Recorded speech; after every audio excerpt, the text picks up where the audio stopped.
Welcome to the Football Friends podcast. I'm your host, Gage, and I'm joined today by Paddy. Hi. It's me. Yes, first podcast back for the new year. We have had quite a break, but we are back into it. It's been The Premier League refuses to initiate a winter break, so we're just doing it ourselves. Yeah, not even a break after the World Cup. There was like literally a match. There were matches like the day after the World Cup ended. Half an hour? Yeah. 15 minutes. Ruthless. But I suppose one good thing is that there are some players who have come from the World Cup and just been in spectacular form since. Yeah. Bruno Fernandes and Marcus Rashford, for example. Absolutely. Yeah, thanks. Thanks for you bringing that up. Yeah, just thought I'd lead you in. Perfect. Do you want to start by talking about me? Otherwise we can yeah, we can talk about you. Yeah, that's right. Well, I was going to say we'll run down the table today. I think that's a good. Yeah, up to you. Good move to go. We might as well start with Arsenal, but I suppose the related thing to that is that we're on Man U are on a fantastic run at the moment, and Arsenal is our next game. So this is interesting. Wow. And well, of course we've already versed them. We're actually we're the only team that actually beat them so far. Really? So yeah. So Arsenal have 15 wins, 2 draws, That's and spectacular. one loss. And that one loss almost is Manchester literally United. Unbelievable. Yeah, I know. It's insane. So, and we're both literally on the same in the last 5 games with 4 wins and a draw. Yeah. So it's the same amount of points in the last 5 games. So it's a good time to be. It's good. It's going to be a very tense face-off, you know. Good time to be alive. And yeah, so who did Arsenal play this with? Arsenal played Spurs. That's right. So we actually had a North London derby. I think. First Arsenal keeper to keep a clean sheet in a North London derby since like 9 years ago or something like that. Really? Yeah. Damn, that's pretty good. And it's well, look, I mean, collected one on the chops for his trouble. That's true. Yeah, that was amazing. Well, and look, and to be honest, I was a bit unsure about Ramsdale as well too, but now he's one of the players who have sort of thrived under Arteta and stuff like that, and become extremely high quality keeper, I think. And I think they're all thriving. I don't think there's a player like when you're in that sort of form. It doesn't look like there's a player who everyone wants to be a part of it, and it's awesome. Mm-hmm, mm-hmm. Yeah, it's. I think you got to say it's really because the club had faith in Arteta to actually implement his system and give him the time to actually sort of make things happen and so on. And it seems to have been paying dividends now because. How long has he been the coach now? Is this his 3rd season? His 2nd full season? Am I right? Is that yeah? I want to say during his first. Well, his 3rd, whatever. Sometime not, too long ago, possibly 2 seasons ago, he had a run of about 10 games where everyone wanted him gone. And I wish I'd saved the screenshot because there was 1 win in 10 and it was against, I want to say Brighton or someone, perceived as not so good. And, the rest were losses or draws. And honestly, the culture around sacking coaches in today's game just completely, they ignored it. Fucking good on them. Very true. Very true. And yeah, well, they really had to because I'm. If it was Chelsea, it 100% would have been. Would have been sacked twice. Yeah. They would have sacked him, brought him back, and then sacked him again just to say they could sack him. So yeah, and I mean, look, these. It's not even I suppose when you look at Arsenal's squad, like as soon as Arteta arrived, I think it would be fair to say there was a ton of potential there. They had incredibly young players that were all hungry and so on, but they were just, the criticism of Arsenal was always they never had a leader.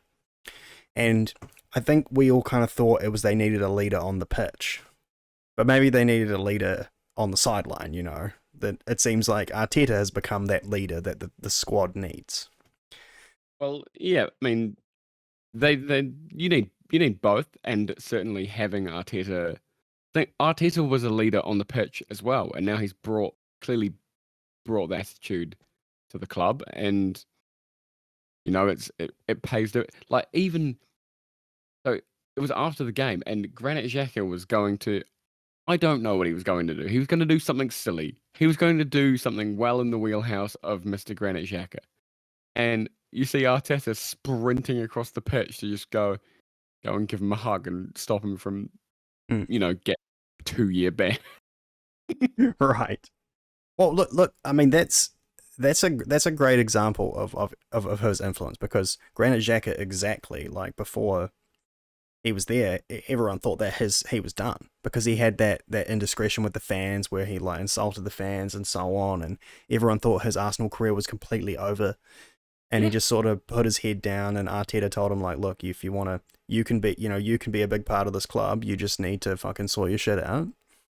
And it seems like he did kind of take that advice. And now Granit Xhaka is like in probably the form of his career, I would say. He's as good as he's been since joining Arsenal. Absolutely.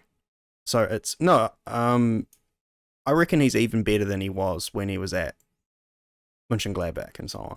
I think that. Yeah, sure. Yeah. That's what I suppose that's what I mean.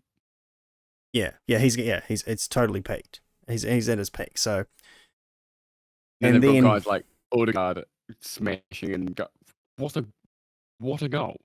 Oh yeah, I know. The only thought I had about the Lloris own goal. So Saka took the shot and Lloris fumbled it into his own net, as he is sort of prone to do. Yeah. And all I could think was Saka thinking, God, I wish he'd done that during the World Cup. Yeah, true. Yeah, well, didn't matter in the end for him anyway, but no, it didn't. But but yeah, Spurs on the way down and Arsenal on the way up. Shall we go to the next team? Oh well, I just want to say I just want to sort of quickly fire off all of the players that are just absolutely creaming it for Arsenal at the moment. Like Martinelli has developed something into some kind of amazing player. Even Nketiah, scoring goals and all that kind of stuff, being a good player. The 3 Gabriels, I mean, one of them's obviously injured, but the 3 Brazilian Gabriels. Yeah, when Jesus got injured, I thought this might start a bit of a downfall in their form, and it literally didn't at all. Yep. Yeah. Still seem to resurrect himself. Well, everyone was saying like, "Oh, Arsenal have to sign a striker." Blah blah blah blah. They're fucked, and but doesn't seem to matter yet. And so they got players like Martinelli, Ben White. It's been fantastic. William Saliba. He's just become like an awesome centre back in like no time flat. And Party.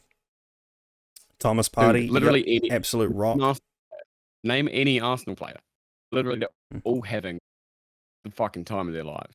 Yeah, it's not one particular player carrying them. It's them all as a team, for sure.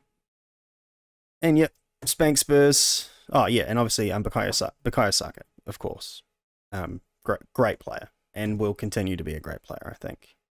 So, yeah, terrifying. I'm a bit worried. Honestly, this next. Well, like I said, both Arsenal and Man U are on massive form, and that's the next game. So, yeah, I don't know how that's going to go down. But so back to the table here. Yeah, we have. So next up in second place is Manchester City. Who?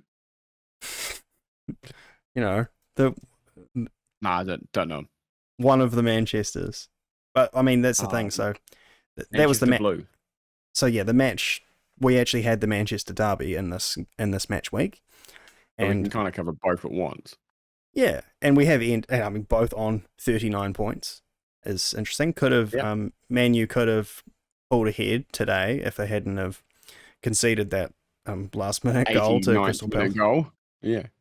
Yeah. So, but Man City seem to be struggling, this is interesting Well, because I think one of the big predictions that I made and many people did was that since Erling Haaland is not going to the World Cup, he's going to be the one player that's completely fresh and he's going to come out and like bang a million goals as soon as we're back into it. But hasn't. I feel like he's actually suffered because he didn't get to consistently play. All the players that went to the World Cup and did well have carried on that form. And I mean, he's also scored 4 and 6 after the World Cup, and that's for anyone that's good. that's a bad run for him. He's Yeah, got 21. He's got 21 goals in 18 games. Huh? What? Yeah, we used he should be 6 and 4. Yeah, well, it's 21 goals in 18 games, right? That's insane. He passed his dad's goal scoring run, and his dad played for like 12 seasons. What? Are you serious? That's so crazy. Well, his dad was also a defensive midfielder. Yeah, but that's so funny though. It's like half a season. Yeah, that's so good. But so yeah, City have played 18 games. So yeah, they've won 12. So there's a big drop off. It's an 8-point drop from first to second after 18 games. That's pretty crazy. So a big drop. We've seen it before. And yeah, so they did lose. Well, one of those losses was just gone, the Manchester derby, and it is the second game. Obviously, we lost the first one. We got creamed. I think the last video I actually did on the channel, the last video I made was about that match where we got smoked. But did get some revenge, and it was perfectly fair, and no one complained about it. Exactly. Right? Yeah. So so moving on. So yeah, we might as well talk about that because that was probably the big contentious moment. We have this Bruno Fernandes goal, which was the most contentious moment of the season. Probably, I would say so. So yeah, what do you think? What do you think about? I'll start with what you think before I say what I want to say. I mean, look, I don't even know what order my thoughts are going to come out in, so it's probably just going to be me jumping back and forward between paragraphs and ramble on.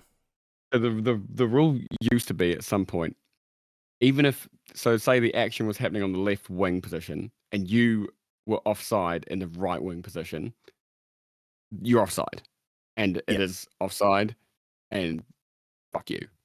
Mm-hmm. So at least, that's also stupid, but it is also completely objective. Like there's no, he wasn't interfering with play. Don't care. That's not a rule. Yeah. Okay. That's bad too. Then you bring in the rule that says the player must be interfering with play. So, my boss brought up an incident where Everton played Man United and Sigurdsson blocked the view of the goalkeeper, and Everton scored. And I think it was ruled off because Sigurdsson was like lying down. He was fouled in the area next to the keeper, and then the ball goes in.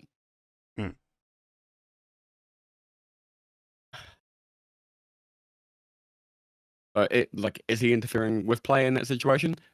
Probably, because the goalkeeper is hindered in making his correct decision. The referee should just literally have discretion in that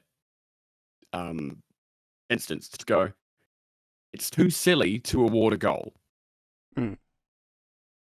Underneath all of the rules in the offside law of the game, you should just say, don't be silly. And this is it is silly. Like it's Marcus Rashford. It's not his fault. People offside all the time. I don't blame him for anything. But he gave basically the most protracted dummy of all time. Yeah, he like jockeys the ball the whole way. Yeah, it's like, I'm sorry, but like I've seen players dribble. I've seen Shulman's son do long kicks where he dribbles the ball and doesn't touch it for that long. Mm. You know what I mean? Like you don't have to be Yeah. touching the ball to be interfering with play. If you're stood over the ball where you could toe poke it away from an opponent at any moment, you're interfering with play. Mm. If you are stood in between a defender where the defense, like, is it Akanji? I think I'm pretty sure it's Akanji, yeah. Okay, so let's go with that. He basically gives up because he turns around and knows that Rashford is offside. He's like, well, he's offside. I don't, like, well, that's terrible football. If that's actually what he did, that's horrific. Somewhat. Well, no, like what it seemed more like to me is that Akanji was never catching that ball regardless. You know, like they did that thing where they edited Rashford out, and it looks like Akanji's caught the ball. No, he couldn't. The ball was just moving too quick. He you know, he's not too far away from it, but it was always going to get to Bruno first. There was no way Akanji was going to get to it. Even without the interference from Rashford, he will at least believe that he has a chance, and he will full commit. And maybe he'll miss the challenge. Maybe he'll clean up Fernandes. Maybe who knows what he'll do, but he'll go for it. He'll do something. I feel like he was doing that. I don't feel like he was not trying. Feel like he was. He wasn't sprinting. I mean, well, yeah. I mean, I think that's as fast as he can go. I don't think it is. He's not that slow. No, but this is after 60 minutes. You know, he's pretty gassed. Yeah. He's not a first choice. He's an athlete. No, but he's not. He's not a Manchester world class. Did you see the slagging? Did you see he's very, very good. Did you see the slagging that Guardiola gave Felix when being out of shape? He's not going to pick you if you're out of shape. No, he has no choice. both Laporte and Diaz are injured. There's no choice. Look, in a way, you're right, but no, I mean I watched the game live, and he was not catching. He was not getting to the ball. It was always going to get to Bruno first. But I do still agree. No, I don't. I just you don't have to even make that argument to say that Rashford interfered with play. I think it's just so insane to. Yeah, I don't think the goal should have stood. I understand why it did by the interpretation of the rules, but it's just kind of stupid. Like, obviously it needs to be rewritten. It's just so dumb. I mean, it is an insane finish. Like, I don't think Edison saved it. It's a really good finish.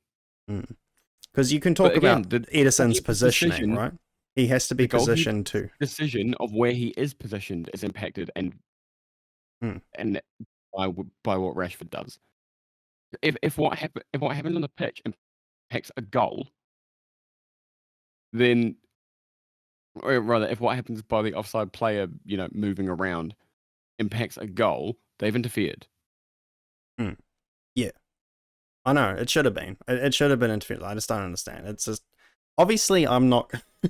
It's hard to be so mad when you've won. it works out so good for you, but yeah, it's in a way kind of makes it better because I just know they're gonna be fucking mad. Like don't get me wrong. If it's me in that position, I'm going like that should never be a goal, but fuck, it feels good to have one for once. Well, that's that's a good lead-in. That's a good lead-in because I think that if you're gonna call that one off, you have to call Salah's one against Wolves off as well. I think it's quite a different. No, but like, kettle of fish. Okay, I'll give you my reasoning. I think I know where you're going to go, but I'm going to let you. Yeah, well, just let me say it then. Up you. Well, based on basically what you said earlier, right? Is the rule used to be that if you're offside at the start of the play, regardless, it's just the end. It's just the end of play, right? So like, that would be under the old way it used to be, that wouldn't have been a goal. because it would have already been play would have already ended. And you can kind of say for the same reason is that who did the header in that? It was I can't remember his name. But, but Totti? Yeah, that's right. Totti. So he wouldn't have even gone for that header if Salah wasn't there, right? Like, he doesn't know that Salah's offside. So he has to go for the header. And then it doesn't work out, and the ball spills for Salah, and he scores. So, like, is that not interfering with play as well?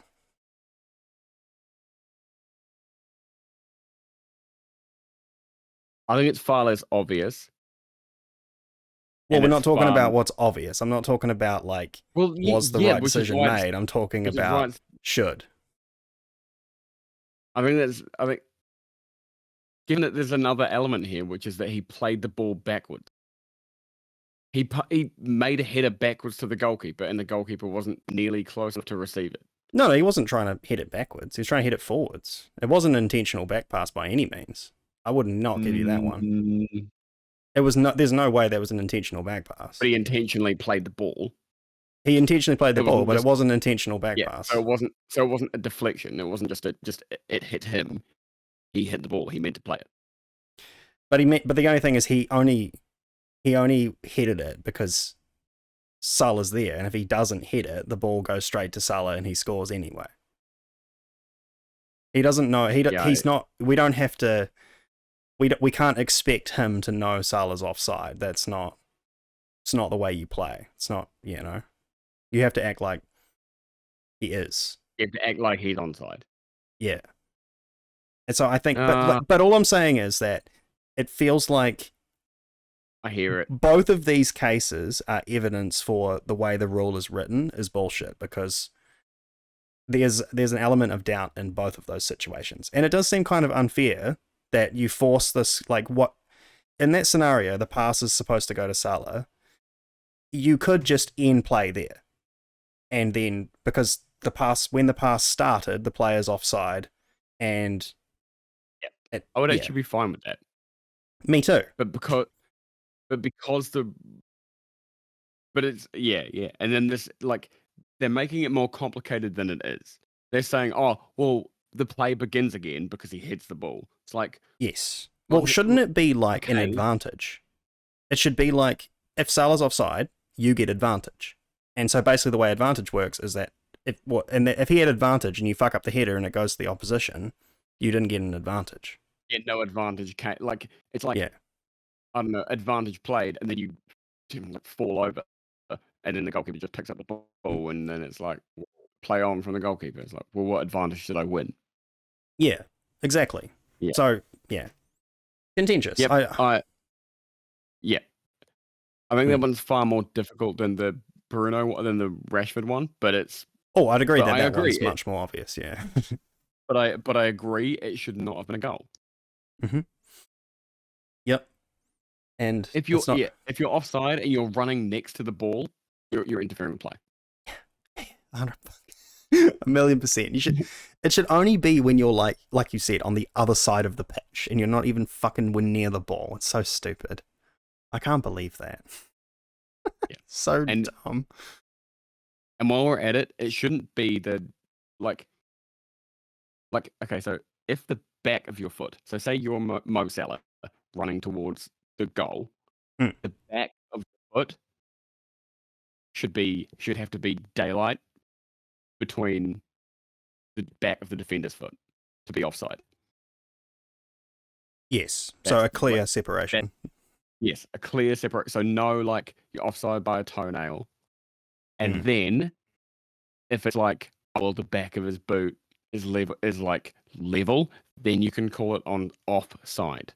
It's like too hard to judge, but he's already been given the full advantage of the back of his foot. So if it's too close and we have to draw a fair line with fucking twine on VAR, then offside, no goal. I'd be absolutely fine with that, because full advantage has been given to the attacking team. And they've have taken it to the best that they can, and they've still not fucking scored.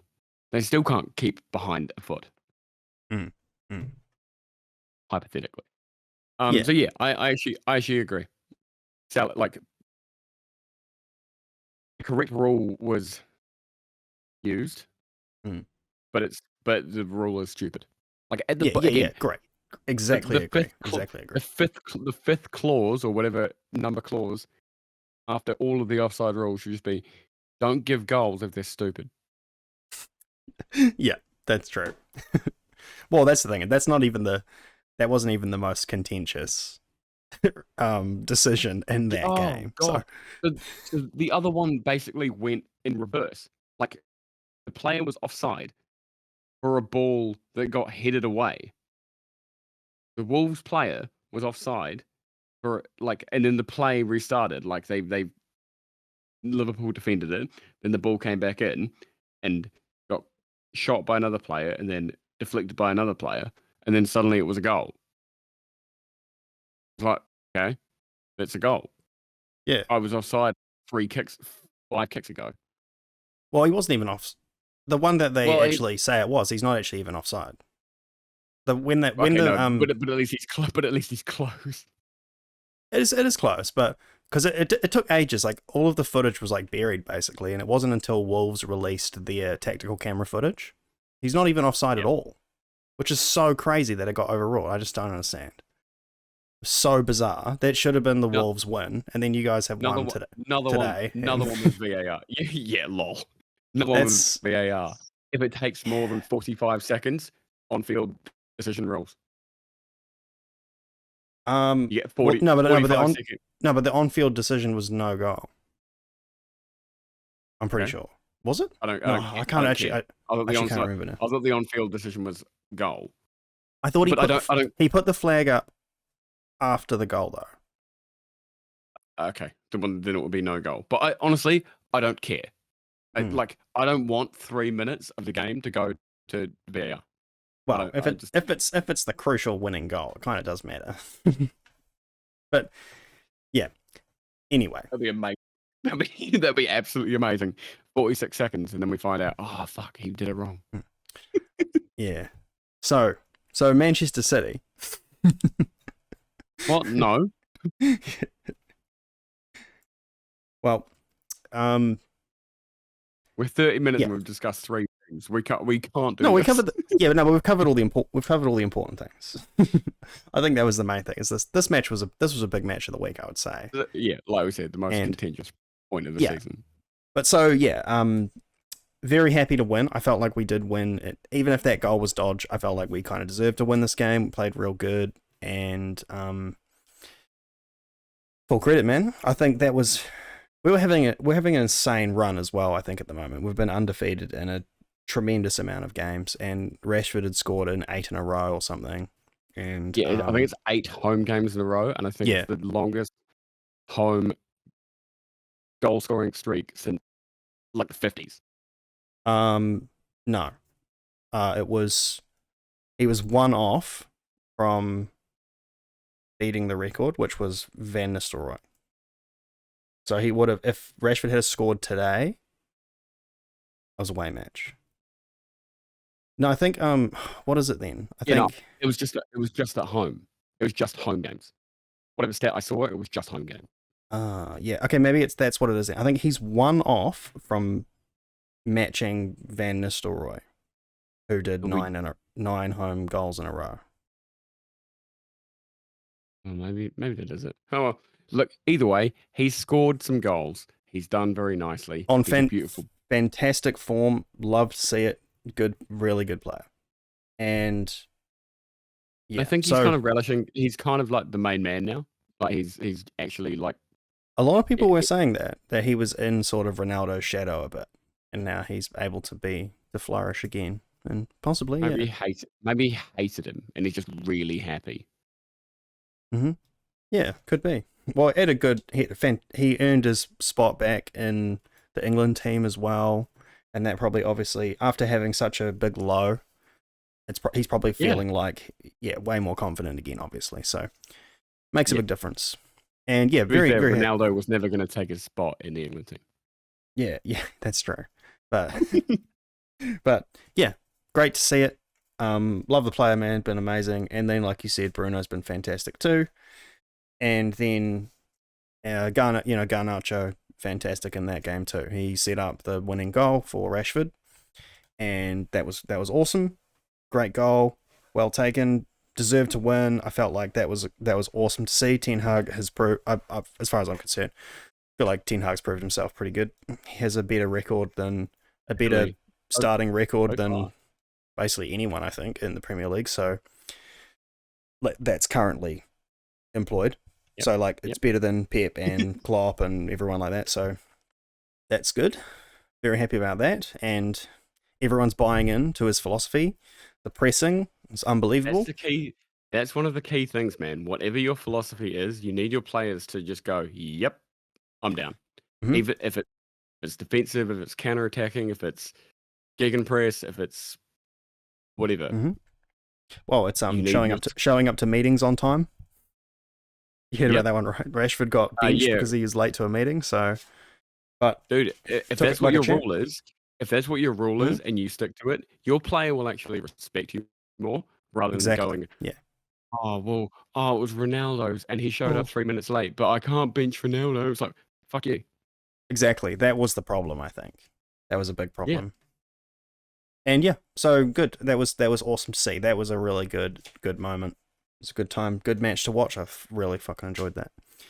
And then, so today we had another match which was a little bit more disappointing. We drew with Crystal Palace in the last minute, and it was sort of a game of two halves. I suppose we're moving on. Yeah, so Yeah, well, first half I thought, let's. I mean, we don't have too long. Let's just get down the table. yeah, we're going to, yeah. And so, yeah, game of two halves. Man U looked great first half and scored, was kind of dominating in that way. David De Gea had a few really good saves in this game, actually, but looked really good. Played well. Second half was a bit more dicey. Elise obviously scored right at the end of the game, which kind of sucked, but it's an away game. You take an away draw, it's not always the end of the world. Crystal Palace are a bit of a bogey team for us these days, and not the end of the world. It's not a loss. And You have points with City. yeah, true. Yeah. Imagine that.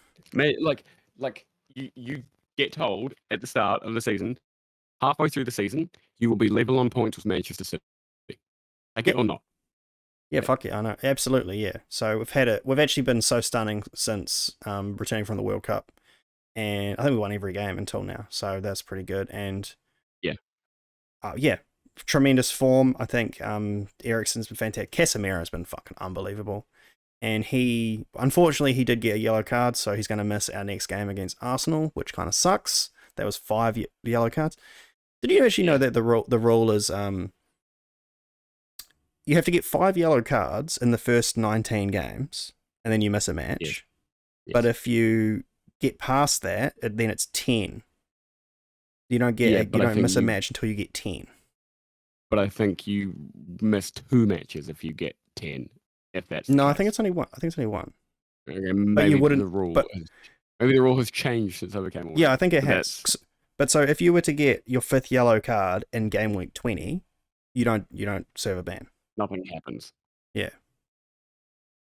Cool. So yeah, I don't know, interesting change. And then I think the only other thing I would say is Wan-Bissaka, like, oh my god, what the fuck? This is like a new player.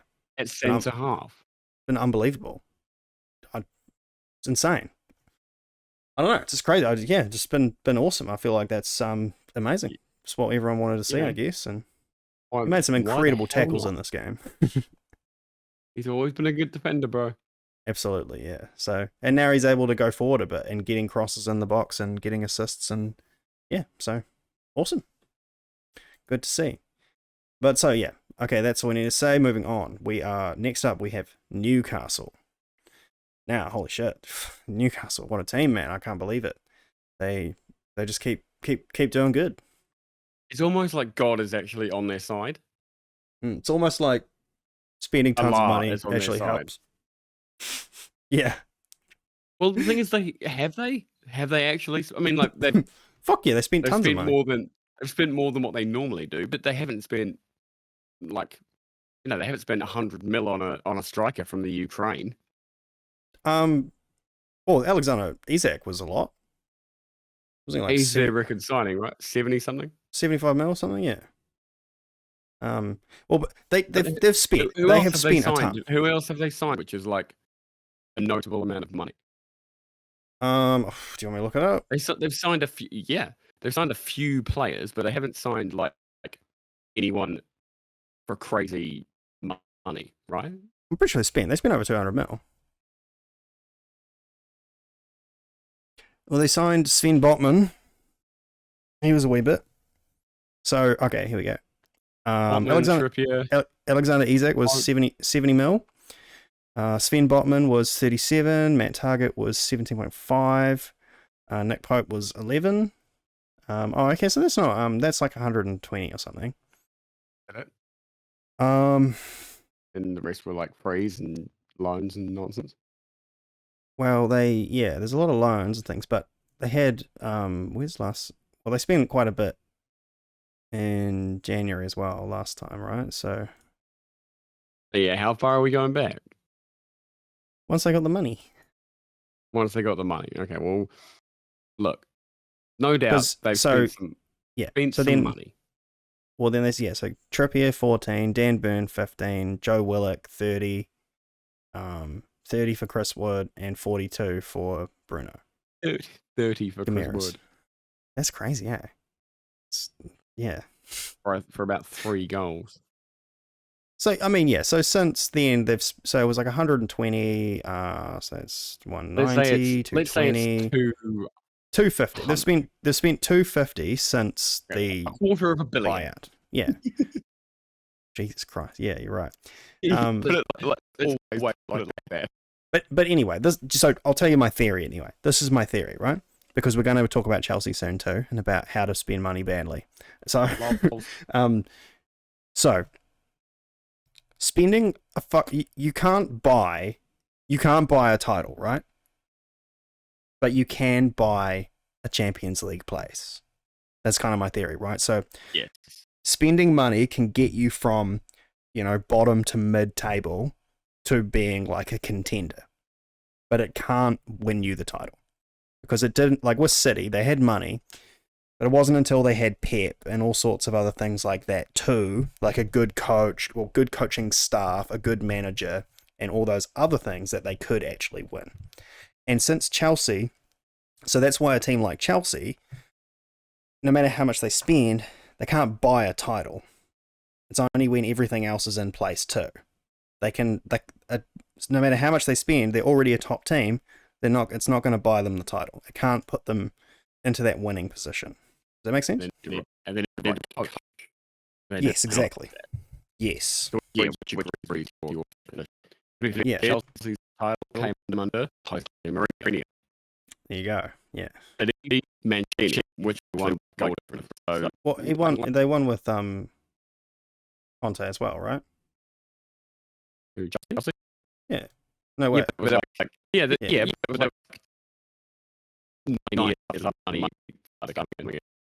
Oh, but they've been consistently spending. They've spent a fuckload. Yeah. Just out there, since 2023, the highest spend club revenue. Really? I see. Yeah, that makes sense. None. Yeah. Well, I'm sure Man U's not too far behind.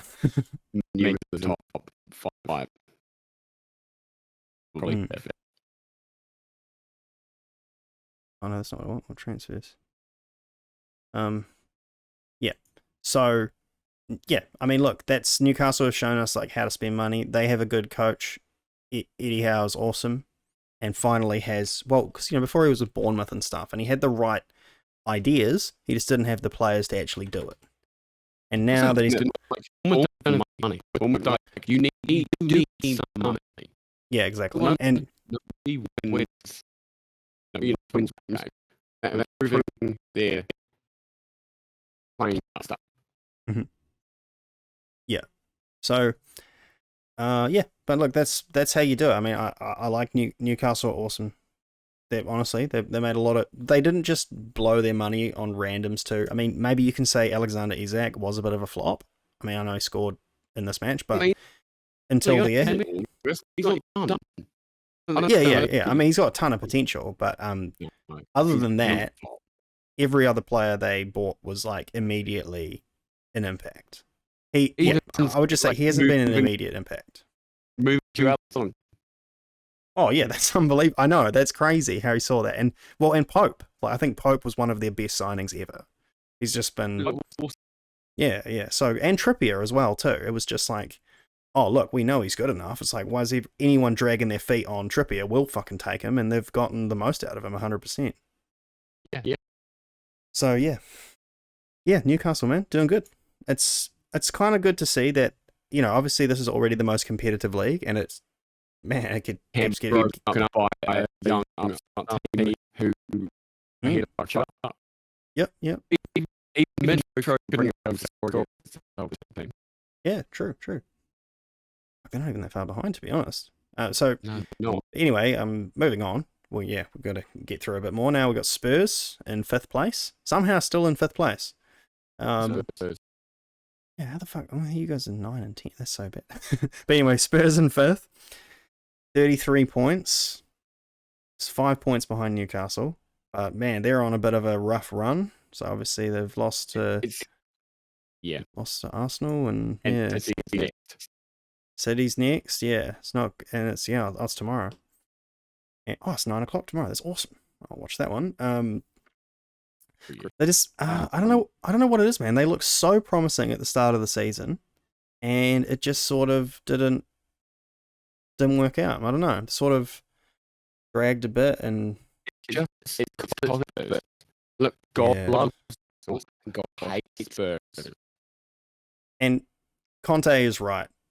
You know, I think he's complaining now that the Spurs board is not backing him and not letting him sign players and things like that, and it's going to be the limit. That's the problem when you pick Spurs. It's like they are a big 6 team, but there is that problem.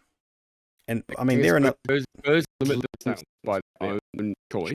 Say we're going to spend money in this way, and we'll play them. Well, they were another team that's been talking about being sold.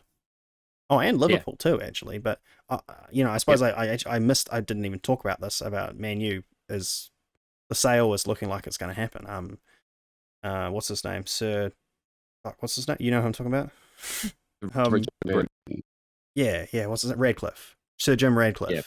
He's looking like he's a main contender for Man U, and and so Spurs and Man U are both clubs that are looking like they might be up for sale. And honestly, I think both would benefit from a sale, to be honest. Yeah, so I won't go. I don't want to go back into Man U, but that's all I want to say on that. But Spurs, disappointing. Honestly, disappointing because they look so good. You need a coach to buy into your club completely. I think Conte having to burn by it. Well, that's why he left Inter. That's why he left Inter. So financial, like they weren't ready to won the title, and then they wouldn't give him money to buy loads of players. It's like so he's like and he's doing the same thing. Yep, very possible. Yeah. So I think they're kind of fucking themselves in a way. We probably finished first there. Yeah, but not Champions League. You know, that's where they should be. That's where they should be with the players they have and so on. The way they're playing. I mean, they arguably have the best striker in England. Yeah, arguable. And Son, incredible player too. The signings they did make were actually were amazing. Were really, really good. Exactly what they needed. They've made a lot of smart decisions. It's just they're going to change what they do to succeed. They're not the far from Newcastle, but they need to pump it up. Yeah, it's kind of the thing is they're going to be relying on Newcastle dropping points. Otherwise, it's that's entirely possible. How long can it be dropped for? That's the big question. Is this are these Newcastle results? Is it just kind of hype? Is it this new buzz and all that kind of stuff, or is it actually permanent? That's what I'm really curious about. I'm still not sure. It's been a long time. So it's been half a season already, so hard to say. Yeah. Okay, so next we have Fulham. Spectacular. Can't believe it. Let's just talk about Chelsea. Talk about Fulham. Yeah. Okay, so But look, Yeah. Fulham Chelsea game enough in it to just talk about Fulham half the podcast. Even just we don't even Liverpool anymore. Oh, that was last week. Chelsea.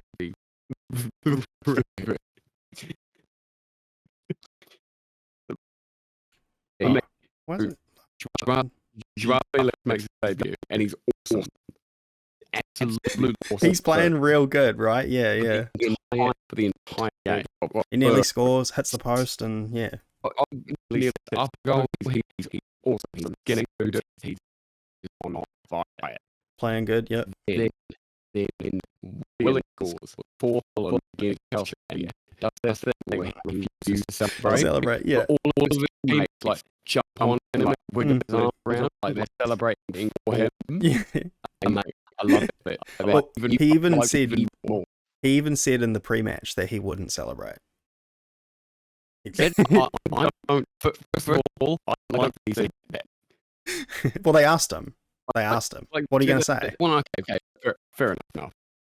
Like if you answer that without being asked, that's extremely presumptuous. Like, if I score, it's like, first of all, mate, you are William. Well, actually, one more thing. It's at home. It's at Craven Cottage. Like, it's not like he's going and if it was at Chelsea, that's understandable, right? But like, it's not like he ran in front of the away fans or anything. Like, why can't he celebrate with the Fulham fans? That's kind of stupid, actually. Now that I think about it. Yeah, I think that if you sign for a club like, you shouldn't. Maybe you shouldn't do it away from home. Like Yeah, exactly.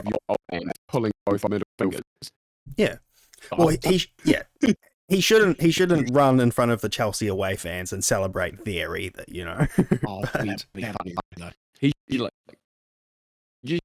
give it a little pump. Give it high five your teammates.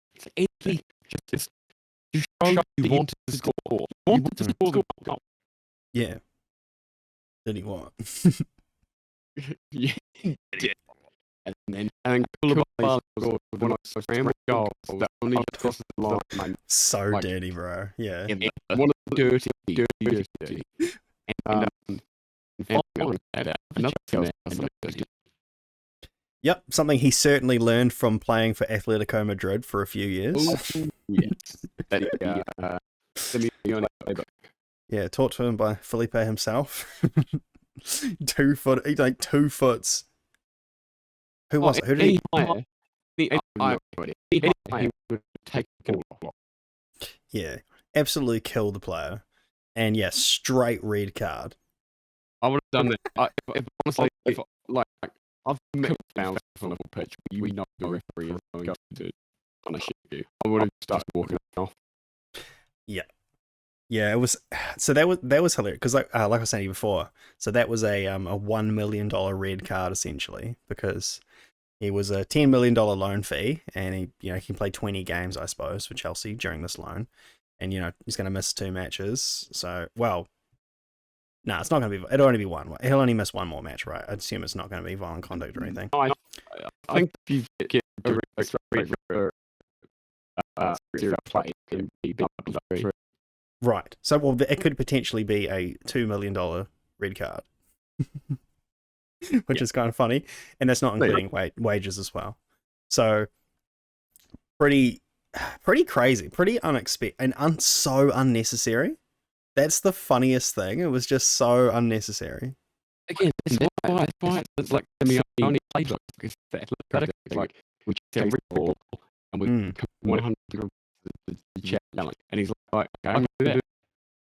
Yeah, you don't need to do a chat yelling. You can just sort of leave alone. Like it's kind of bad too because if he does miss 3 matches after that, so it could fuck him up. It could seriously fuck him up. Sometimes this happens, man. Like, you have a really shit start like that, and your whole loan turns to shit. You know? I mean, I would find that really funny because obviously Joao Felix was someone that Man U was like sniffing at and sort of missed out because didn't have the money and signed Big Horse anyway. Could be. Well, no, but Chelsea has to be awesome. Oh, I forgot. Yeah, I forgot to mention Big Horse. I'm happy. I am happy. I would have absolutely taken him. I saw a meme where, did you remember when Messi was with that interview and then Big was fired? Like, what are you doing for? Yeah. So I've seen a meme with a banner that says, "Welcome to Manchester." And it's crossed out. Joao Felix crossed out. Crossed out. And it's just, I mean, Bobo. You should have that on the shirt. Absolutely. So funny. But good play, mate. Honestly, I'm actually quite happy. I don't agree. You know? I think it's going to flop. You think vehicles are going to flop? Yeah. Why? Why do you say that? I just think they're good. I think it's good. Honestly. Well, like it just. I don't think it's going to go down bad. He's obviously a squad player. It's not a first choice. That's kind of thing. I think. No, he won't be a first choice. But maybe flop. I don't know. He's going to like sit. He was always a every other game a goal scorer. He was never a goal a game kind of guy or anything. I think he was more like a goal every 2.5 games kind of thing. Okay, so if he scores more than 5 in the league before the end of the season, okay, I'll take that. The main reason why I'm happy about it is just because it gives us something different. We didn't have any player like him. He also is, from what I understand, he has the most like presses per match of any player in the world. Yeah. Which is very interesting. Yeah. And the goal we scored today would have not happened without him dragging players and opening up that space for Bruno. So he's definitely going to add. That's true. So yeah, but either way, obviously he's not a Joao Felix, right? Like that's obviously who I would have preferred to have, but I would have liked to get both, to be honest. It would have been good to get him and someone else because we need 2 forwards anyway. In my mind, he's kind of like the filling in the Cavani kind of role. Obviously it's not as good as Cavani, but he's like gives a different kind of striker in the squad. Yeah, because we never replace Cavani anyway. No. So I mean, if it comes up, I think the chance to sign him permanently will come up. I think we should. I would definitely keep him in the squad. I'd be very happy. Yeah. So, back on to Chelsea though. This Joao Felix loan signing, this is actually very interesting because originally it seemed like the transfer was dragging because they wanted to put in like a forced buy clause, right? Like you had to buy him for 80 mil or something like that. That's changed. So that was Chelsea's loan deal is now there is no option to buy. They removed it entirely. So it's only a loan. No option. They actually took it out. So it's pretty weird. Well, this is my theory. They're going to sack Simeone. That's what I reckon. Because I know they're not doing great. And they've already done new coach to keep Felix. Well, yeah, that's possible, yeah. Or he'd get a fresh start anyway. Because the main reason why he's on loan is because he's fallen out with Simeone. And when your $120 million player falls out with the coach, it can be a bit of a contentious issue. But then again, it's also maybe just because... Oh, no, because the other thing was just immediately before he loaned to Chelsea, he signed a new contract until 2027. So it's not... They're not selling him. It'd be weird if they... Or if they do, they're going to ask for 100 mil in the summer. So... Yeah. They're going to get... Possibly. I mean, I don't think he's ever lived up to the 120 mil price tag. And much of that leverage against goals will make sense in the future. I reckon he's worth about 80 mil. It's still a lot. Still a lot, but I think he is worth that. And yeah, and you can say that maybe he's stifled by Atletico's style of play and things like that, which I think is very true. But yeah, either way, it's funny for me that this red card happened because, you know, we didn't get him, and this is kind of bittersweet.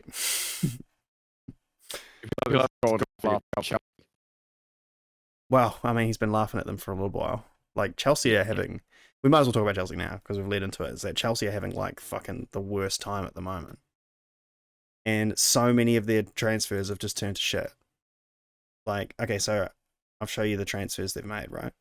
So, oh my god, look how much they fucking spent. I can't believe this. Holy shit. This is crazy. So, Wesley Fofana, immediately injured. So, they paid 80 mil for him. Barely even played a game. Yeah. So, that sucks. Cucurella, definitely not as good as he was when he played for Brighton. Again, maybe that takes time to settle in and so on, but like, yeah. They paid 65 mil. Yeah, hasn't been relevant. Has not been 65 mil. Ooh. Raheem Sterling didn't work out either. Okay. For whatever reason, they brought him in thinking he can be their number 9 prolific goal scorer, and it's like he hasn't been that player for a long time. They just keep buying guys who like sort of play off the front man on the left. Yeah. And then, so that's all of those have kind of gone badly, and that's already 200 mil. Koulibaly, definitely not. He's been okay, yeah. But that's the thing is like, it was a naive move to think that Koulibaly hasn't peaked. We're not seeing, yeah. He's not Koulibaly from like 3 seasons ago, no. Yeah, absolutely. And then, lying about his age. True. And Aubameyang, nah. Shit. Yeah, completely flopped. Seems like he's done for good. Yep. So, those are all the signings they made in the start of the season. And then now they've actually made 4 signings already. So they've signed, Botticelli. Botticelli. So yet to see him, 38 mil. It's not cheap, but I mean, it might be cheap for him actually. That's reasonable. That's a good signing. Same price as Koulibaly. And I forgot to mention this guy, Chukwuemeka. He's looked okay now that he's playing games and stuff. So, but he was never supposed to be a starter, you know. So that's kind of he's 18, so he gets a pass. And yeah, so then now they've got Benoit Botticelli. They signed this Andrew Santos. I don't know anything about him. And this other guy, David Fofana. Again, don't know much about this guy, but these are all cheap young guys for the future, 18 and 20. The young guys, and don't worry about it. And then the Joao Felix loan. 1 game, 1 red card. One red card, 11 mil loan fee.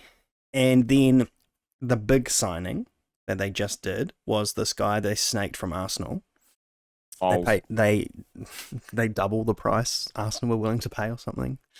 Just to get ahead. Again, I could talk about this all podcast, but the amount of like posts he was liking on Instagram and Twitter, and sort of he put up a post of his own like feet watching an Arsenal game, and like there were so many like obvious hints.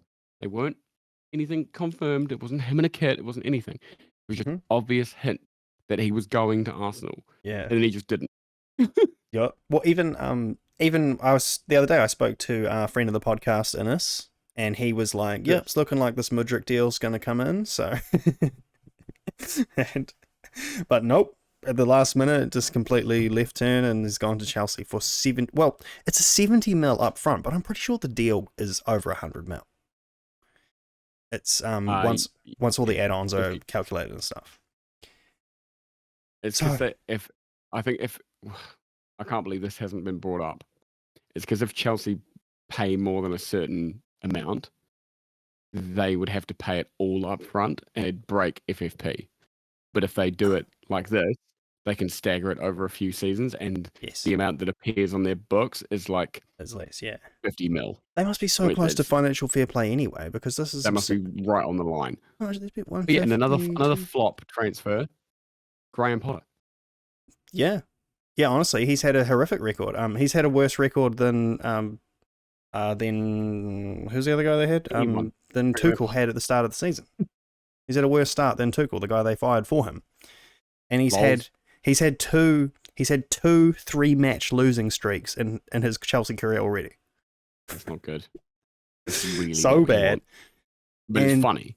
So how much have they spent here? That's like 300 mil. 215, 270, 308. Oh my god. 346, 356, 364, 390. They've spent 400 mil. They spent 400 mil this season. Pretty good. They're definitely winning on that table. So spend 400 mil and you're 10th. Pretty good, man. It's so fucked. Or if you look, how many points do they have on the table? They have 28, same as Liverpool. And they've spent 400 mil for 28 points. That's fucking hell, man. That's so bad. That's so shit. 100 mil for 7 points. It's about £13 million per point. That's so fucked. And even then, these players down here too. That so Amanda Brozier injured for the rest of the season. Conor Gallagher hasn't saved. Certainly hasn't bailed them out in any way. Zachariah is kind of playing out of necessity. He was a Tuchel signing, and he looked okay. So there's no one in that squad that is actually steering the ship. Okay, yeah, good point. Actually, yeah, Thiago Silva. Play him on his own. 38-year-old Thiago Silva. Yeah, why not? What a G. Yeah, so shocking. Chelsea this is unbelievable. See, like we said, this is how you spend money wrong. No matter how much you spend, it's not going to get you. It's not going to win you this title. You've got to buy the right players. You've got to get the right pieces for your jigsaw. And so, sign a 5-year contract for Graham Potter too. I'm gonna have to shoot real soon. Oh, real? Okay. Well, we have to talk about Liverpool then before you go. Okay. I know that's why you want to leave, because you knew it was coming up. So honestly, Brighton, eh? The only goal I've seen is the Danny Welbeck one. But what a goal that was! You couldn't even watch it. I couldn't even watch it. I've been so depressed about it the entire time. Yeah, it's a rough time. Honestly, it's a rough time, I think. And honestly, I'd rather talk about our win in the against Wolves. Yeah, it's pretty fucking lucky. We were lucky to be there for sure. Yeah. But it was a fucking it was an absolute screamer from Elliot. That was very nice. I'll come back to that. Mm-hmm. We'll do this bit. Mm-hmm. Our intensity is on. Like when Liverpool were winning league titles and our league title and going 1 point away from City and going 2 points away from City for their league title. What was the thing about the way we played? The intensity, the high speed attacking football, the fact that we would football you to death. Yeah. Very true. Where is that? Where is it? Well, and look, fair enough. We're all tired. Fine, I get it. Like everyone's tired. But the players in the midfield then were like Milner, Henderson, Fabinho, guys who would work their fucking dicks off and run forever. And now, who is in the midfield doing that? There is, like, our midfield is far more technical. Like, Thiago's a wonderful player. He's one of my favorite players ever. But he is not a workman-like player. Yeah, that's true. He's a technical type player. Certainly. Henderson can't run like that anymore. Milner can't run like that anymore. Fabinho still Fabinho's still good. Mhm. There's a bunch of players in there Well, that, I and would we say, and we basically haven't replaced, mm, that like Wijnaldum. yes, 100%. What We got rid ultimate of Wijnaldum workhorse. and Mane as well. Mane would basically be at left back sometimes. Yeah, that's very true. And I'm not saying that Luis Diaz doesn't do that, but Luis Diaz is injured, isn't he? he is here, and Yeah. probably I think he's coming back like in about a month. That was But a big blow. um, You can't, yeah. yeah, Oh, yeah, look, that's for sure. it sucks, but Well, we I would, are better than this. And mm-hmm. Brighton smelt blood, Yeah, and yeah. like I think it's your job if you're one of the like lower teams. If you're trying to get at trying to bump yourself up, you got to have a team full of sharks, and they're going to smell blood, and they're going to win, Mm-hmm. or at least take points off of the bigger teams. Yeah, man. Um, Brighton are a good fucking I don't team. know. Brighton are a good fucking Brighton are team. good. So Brighton are awesome. we lost to Brighton too earlier in the season. So look at this, they're a good team. It can happen. And okay, so we've talked about this before, is that you have to be proactive in your signings. So for any moment Liverpool starts hesitating on a transfer, that's as soon as it's over, because yeah, you got to keep. Look at City. Then Chelsea will buy them. Yeah, but like twice. Man City is still stacking this team every single season because they know that's the minimum you have to do to even stay up in this league. And Liverpool do drag their feet on a few signings, and the problem is that the fact that you've been shelling out big fees lately, and they haven't quite lived up to the price tag. That's going to make them even more cautious. So it's actually a bit worrying. As good as Núñez is, I don't think that's the kind of money that Liverpool should spend on players when you do so well spending half that. Yeah, all of our best players have been like from finding these gems, these diamonds in the rough, like Robertson and fucking Wijnaldum himself. Thiago was a free, wasn't he? So yeah, but Thiago was already a world class known player. But that's what I'm saying. You got that on a free though. You were patient and you took advantage. You didn't hesitate when that came available and things like that. Yep. And well, that's why I was saying to you, there's no fucking way you're ever going to sign Jude Bellingham because it's going to be 150 mil. And it's just not not the kind of money you would ever spend. Well, we haven't, but then again, I thought that about Núñez. But for him to be more than that, look. But that's what I'm saying. We'll see. I agree with you, but we'll see. Yeah. So really quickly before I go, so the FA Cup game against Wolves, the PA, like the loudspeaker in the stadium, was somehow diverted, and pornographic sounds were heard. What? Really? I didn't hear about this. So when it gone, look it up. So what? That's crazy. So all I could think of was Gary Lineker's shit-eating grin, and he signs off the broadcast with Harvey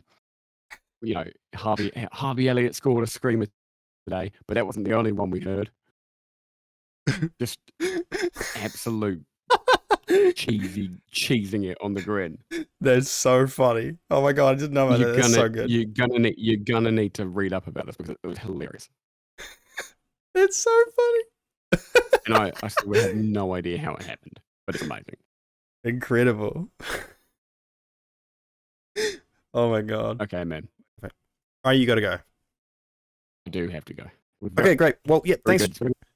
Yep. All right, catch you later. Bye. Yep. See you next time. Bye. Bye. Great. Well, thanks for tuning into the Football Friends podcast.